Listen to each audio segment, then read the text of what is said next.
It's gone 9:30, so good morning everyone. We'll get this show on the road. I'm Justin Milne. I'm Chairman of NetComm Wireless Limited, and I'd like to call the meeting to order and welcome all of our shareholders and guests today. Let me start by introducing my fellow directors.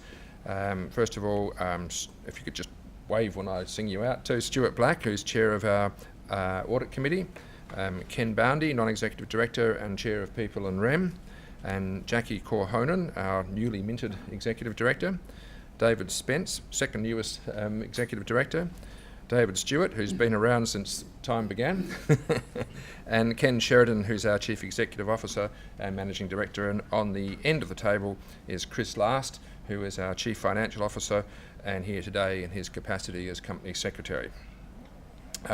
Also let me introduce Connor Farley. Where are you, Connor? There's Connor, who is from Grant Thornton Audit Proprietary Limited, NetComm's auditors, and Andy McNee is here from Maddox, our lawyers. And there are the professionals in the corner. And our special thanks to Connor and the Grant Thornton team for letting us use their fine offices this morning for this meeting.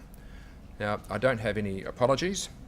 And I'm going to commence the meeting by sitting down again and running just a short video which highlights our listen, innovate and solve product development methodology. And that's what we used in the very successful launch of our DPU, or distribution point unit, which we've sold in pretty good quantities to NBN. So perhaps if we just run the video.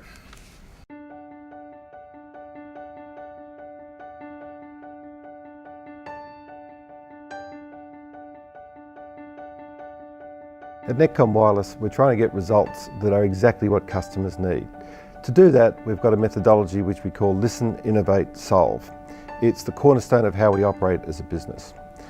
In order to have the ability to listen to customers, we have the best possible people who can understand what a customer's trying to do, provide some input into what might make that better, and come up with a solution that makes some sense. So we listen carefully, we innovate a solution, and we solve the problem. And when we say solve the problem, that means solve it exactly.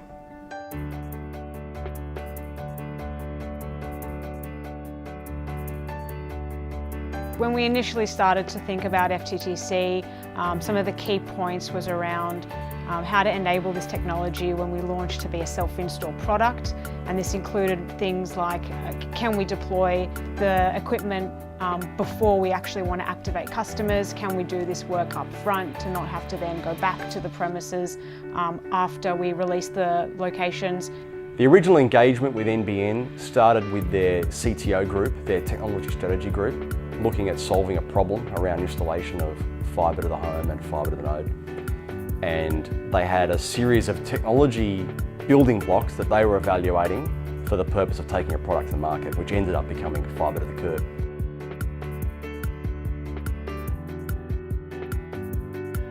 The NCD and the DPU products really didn't exist in the world prior to the meetings with the customer, with NBN.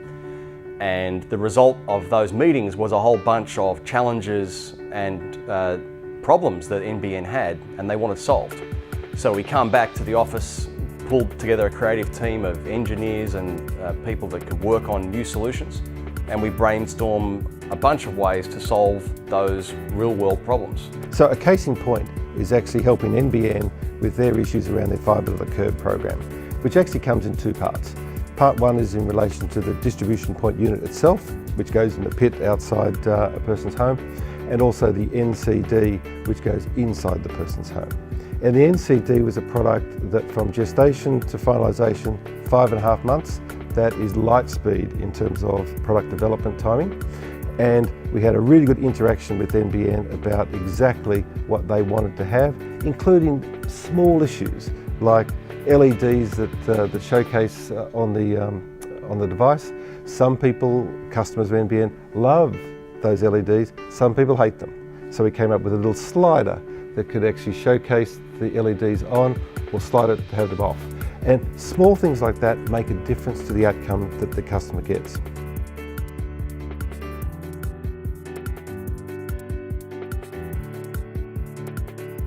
I think the true innovation in the NetComm series of products for NBN is actually the entire solution.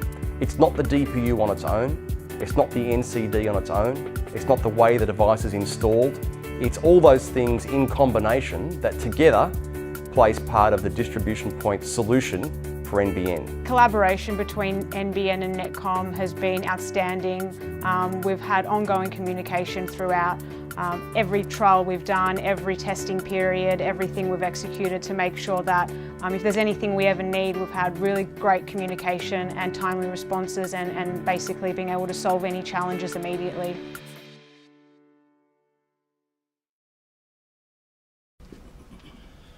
Okie doke. I'm advised that we've got a quorum, so let's declare the official part of business open. The business for this meeting is outlined in the notice of annual general meeting, and all shareholders should have received a notice of the AGM, and you should have had time to read and consider the notice. Prior to moving to the procedural part of the meeting, I'll firstly provide you with my overview of the company's performance for 2018 and what I think is its positioning for future periods. And then I'll ask Ken Boundy to present you with the company's remuneration philosophy. And thereafter, CEO and Managing Director Ken Sheridan will update you on NetComm's business activities. And then our CTO, Steve Collins, will provide an update on the company's technology platforms and in particular our exciting developments in 5G. Now let me grab some more paper and do my bit.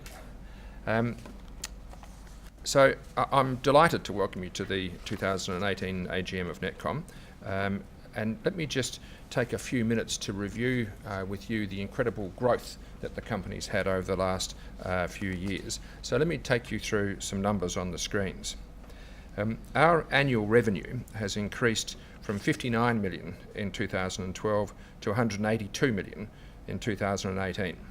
And in the same period, our EBITDA has gone from 49 million to 20.5 million. And our net profit after tax has gone from 0.8 million to 8 million, 10 times. In 2012, we owed the banks $12 million. But at the end of 2018 financial year, we had $27.3 million in the bank, and we had an additional debt facility undrawn of 20 million. So we've got money available to us to invest, and that's what we've been doing. In 2012, our operating cash flow was negative $270,000, whereas in 2018, that figure was positive $23.6 million, a massive turnaround. During 2012, our return on equity was 5%, but in 2018, it was 9%. In 2012, our market cap was just $12.5 million, and today it's $106 million, and destined to go a lot higher in my humble view. We've been investing in people as well to make all this happen, and our headcount has gone from 78 people on the payroll in 2012 to 239 today, which means that our capability to deliver products and to get new business has scaled dramatically, and hence the revenue growth that we've been able to provide. And in 2012, we operated only in Australia and New Zealand, but today we have operations in the US, Canada, the UK and Europe, plus Australia and New Zealand, and this allows us to service Tier 1 telcos globally. In 2012, essentially we made modems. Today we sell a range of really quite complex wireless and fixed line technologies to Tier 1 telcos all around the world, along with M2M solutions. And we still sell lots of modems in Australia and New Zealand. In 2012, tellingly, we outsourced nearly all of our testing overseas, and we spent very little money on research and development, whereas today we have one of the most sophisticated test labs in the Southern Hemisphere, and it's certainly on a standard with many in the US. And this drastically increases our speed to market, and more importantly, perhaps our ability to innovate and produce prototypes extremely quickly. Our investment in R&D has gone from about 5 million in 2012 to 27 million today, and we have 3 major R&D facilities in Sunrise, Florida, and Melbourne, and here in Sydney. Over the last few years, NetComm's been transforming itself from a small Australian company to a financially strong and rapidly expanding business, which is superbly well positioned to become a significant player on the world telco stage, in my view. And it hasn't come, however, without some pain and a great deal of effort. And it's been done in Australia, where the markets certainly value us at about today 0.5 times our revenue, whilst today in the US very similar businesses to us are valued at multiples of 2 to 3 times revenue. Australian shareholders are often not long-term investors like most of us here, and Australia's tech investment sector is pretty small. Those of us who own shares in NetComm today have had to endure a bumpy ride recently.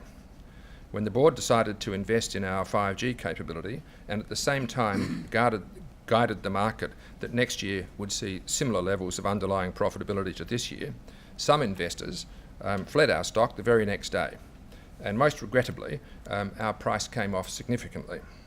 Now, we're all sorry that the market treated us so harshly, but the board is absolutely certain that our focused growth strategy is the right strategy.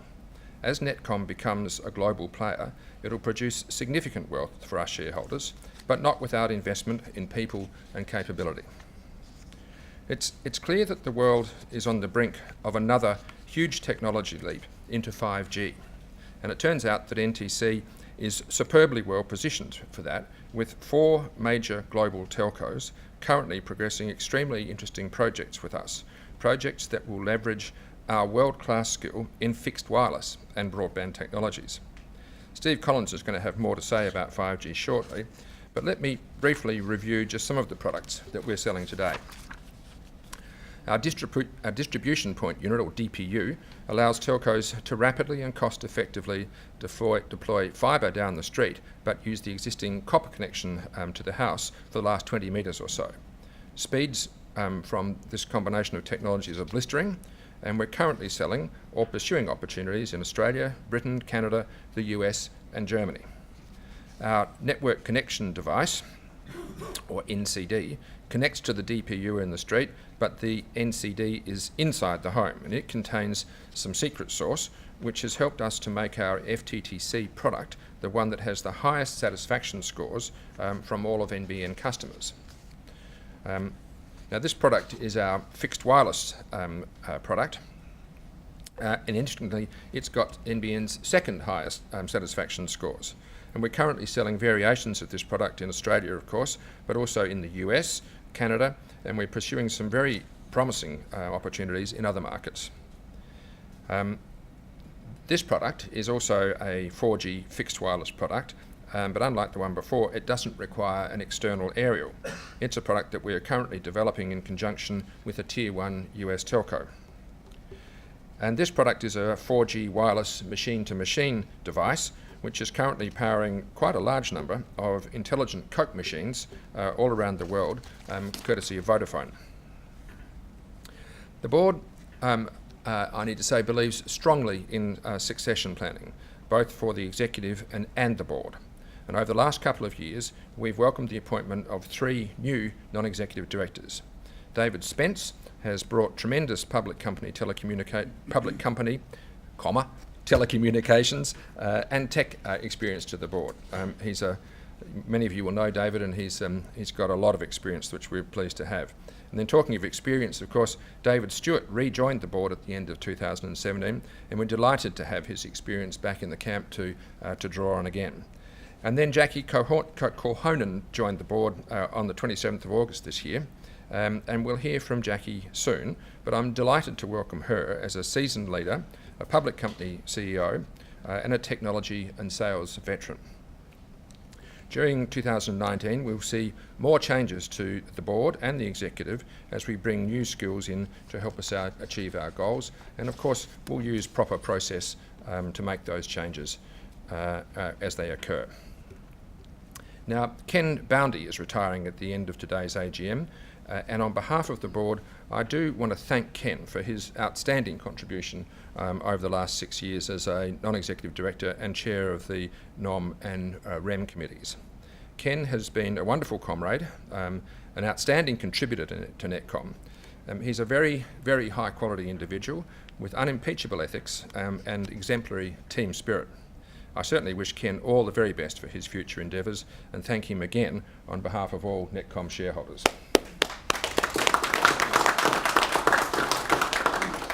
So I'd like to also thank our Managing Director and CEO Ken Sheridan for the countless air miles that he's flown to spearhead the development of our business internationally, which sounds glamorous, but as most of you know, is pretty gruelling.